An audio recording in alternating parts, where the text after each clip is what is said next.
Welcome back to Unleashed. This is Sheila Palin reading Divided We Fail.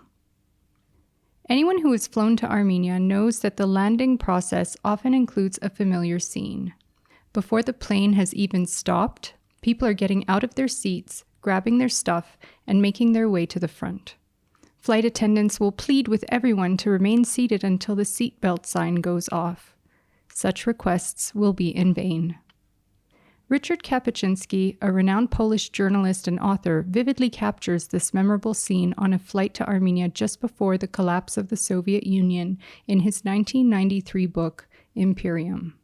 He describes how, as soon as the plane's wheels touched the ground, 300 passengers burst from their seats, elbowing and pushing each other with joy as they rushed towards the exit.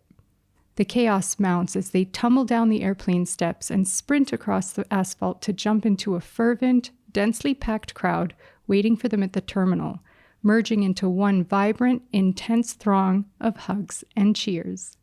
The entire spellbinding moment culminates in Kapuscinski's moving reflection, "Armenians, they must be together." When I first read Imperium in the mid-2000s, I resonated with Kapuscinski's portrayal of Armenians' search for one another and their increasing desire to unite and be together as their diaspora grew. However, reflecting on it today, I see a missing nuance in Kapuscinski's account, especially concerning the growing divisiveness that shadows the Armenian experience and the ensuing complexities in how Armenians connect and interact domestically and globally today. Growing up as a diasporan Armenian, adjacent at best, the most exposure I had to my ethnic identity, besides spending time with my family and a brief stint in Armenian kindergarten, was through a few summers at Camp Nubar in upstate New York as a young teenager. I remember being thrilled when I first discovered it, meeting so many Armenians from around the world, learning so much about my elusive culture from them, while raiding each other's cabins and talking about who had a crush on whom. Then one day, I overheard a fellow camper talking about another place called Camp Hayastan in rural Massachusetts. I got so excited. "There's another one?" I asked her if she'd ever been there, my tone full of wonder as though I were mentioning Disneyland. She nearly squealed in response. "No, of course not. They're AYF. We're Ramgavar." I was stunned, having no idea what she was talking about. "But aren't they Armenian?" I asked. She nodded and answered with a laugh. "Yeah, but they're crazy." I later learned that AYF stands for the Armenian Youth Federation, the youth wing of the Armenian Revolutionary Federation, or ARF, also known as Dashnak Tsutun. Founded in 1890 in Tiflis, the ARF was established to advocate for Armenian rights and independence, particularly under Ottoman rule. Its politics are left-leaning with a focus on strong national sovereignty using revolutionary means. The ARF still plays an active role both within Armenia and in the diaspora. By contrast, the Ramgavar Party was established in Constantinople in 1921. While also focusing on global Armenian concerns, it advocates for liberal democracy and has a more conservative stance than the ARF. It takes a diaspora-centric political approach, aiming to integrate Armenians into their local contexts worldwide, while maintaining cultural ties to Armenia.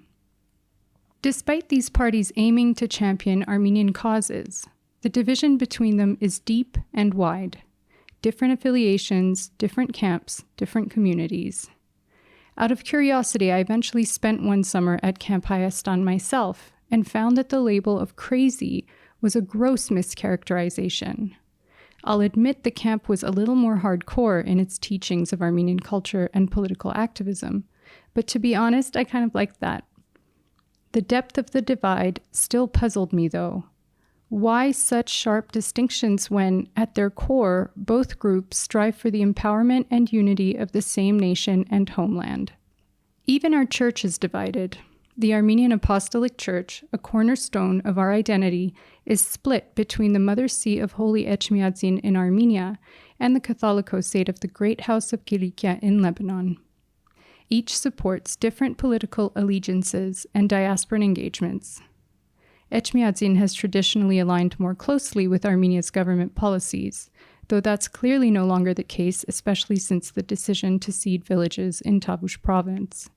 Kilikia, by contrast, often echoes the sentiments of the diaspora, particularly those influenced by the ARF.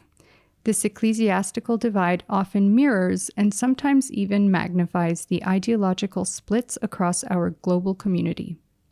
Then I moved to Armenia, where the political landscape has been dynamic and often tumultuous, especially following the Velvet Revolution in 2018 that marked a shift towards democratic reforms. However, there remains significant polarization between different factions. Issues like the handling of the Nagorno-Karabakh conflict, economic policies, and freedom of speech continue to provoke rifts within society and the political spectrum. While there is a vibrant political discourse and active civil society, these deep-seated divisions can quickly lead to political instability and major unrest, indicating that Armenia's democratic progress is still in a delicate state of evolution. But while political diversity and differences of opinion are natural and even necessary for a healthy democracy, the lack of essential unity in action among Armenians, despite our shared fundamental goals, boggles my mind. For a country as fragile, threatened, and cherished as Armenia, where the existential stakes of sovereignty and survival are so high, how can we afford such discord when the ultimate objective is to protect it at all costs? How can any Armenian attack another Armenian trying to achieve the same thing? We must find the will and the way to channel our varying political affiliations or diverse social or religious views into a cohesive strategy that prioritizes Armenia's well-being above all. For an insightful guide on achieving this, I recommend reading Rafika Sarjan's Building Fortress Armenia. If Armenians really must be together, then why do we so often seem so collectively untogether? Untogether is a real word, by the way. It describes disorganization, dishevelment, or chaos, not just in appearance, but also in plans, ideas, or emotional and mental composure. This state of Armenian untogetherness manifests in many ways and at many levels, including in overzealously heated debates over national policies or unreasonable antagonism within diasporan initiatives and activities, or even irrational rivalries in our religious institutions. It even surfaces in our disjointed efforts to seek justice for crimes against our people, a goal that should unify us all. When will we learn to set aside our egos and collaborate instead of working in parallel, or worse, competing against each other? Such a lack of coherence hinders our ability to act decisively on pressing issues and seriously weakens our collective influence on the global stage. I get it. We've been through a lot. We have endured significant, repeated trauma, especially in recent times. But if we cannot unleash ourselves from directing that pain and anger against one another, then we are doomed. With hostile neighbors and a small population in a tiny, landlocked country, we simply cannot afford the luxury of further internal strife or enmity among us. The odds are already stacked so high against us in achieving true peace, freedom, and justice for Armenia and Armenians. United, we stand a chance. Divided, we surely fail.